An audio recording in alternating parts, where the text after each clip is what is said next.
வணக்கம் நண்பர்களே, தேனி மாவட்டம் கம்பம் பகுதியிலேருந்து உங்கள் பட்டு விவசாயி பிரதாப் பேசுகிறேன். பார்த்தீங்க அப்படின்னா 8th பேட்ச் நம்மளுக்கு போயிட்டுருக்கு. இந்த 8th பேட்சில் 4ஆம் பருவ தோல் உரிப்புக்கு இந்த பட்டுப்புழுக்கள் அனைத்தும் ரெடி ஆயிடுச்சு. நம்ம காலை பொழுதில் கொண்டு வந்து இலைகளை வெட்டி வச்சுருந்தோம்.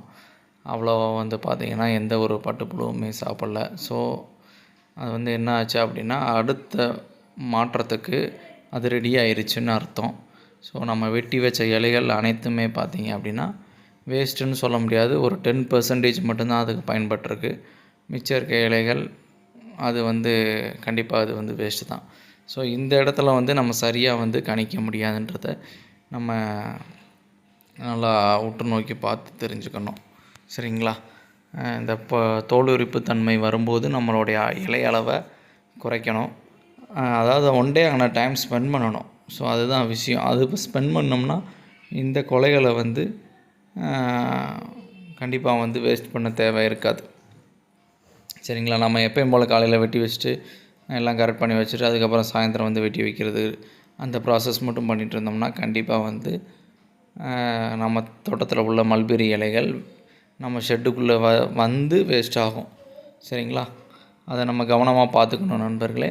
இப்போ பார்த்திங்கன்னா புழுக்கள் பார்த்திங்கன்னா ஒரு சில புழுக்கள் பார்த்திங்க அப்படின்னா சாப்பிட்டுட்ருக்கு. மிச்சம் இருக்கிறதெல்லாம் பார்த்திங்கன்னா சாப்பிடலை. ஸோ தலையை தூக்கிட்டுருக்கு.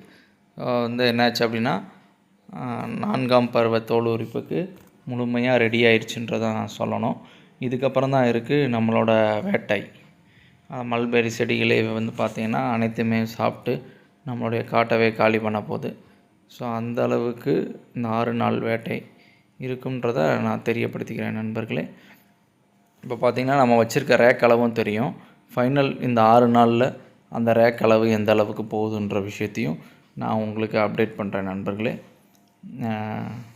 மீண்டும் உங்களை வெவ்வேறு வீடியோக்களில் வெவ்வேறு வித பதிவுகளில் உங்களை சந்திக்கிறேன் நண்பர்களே.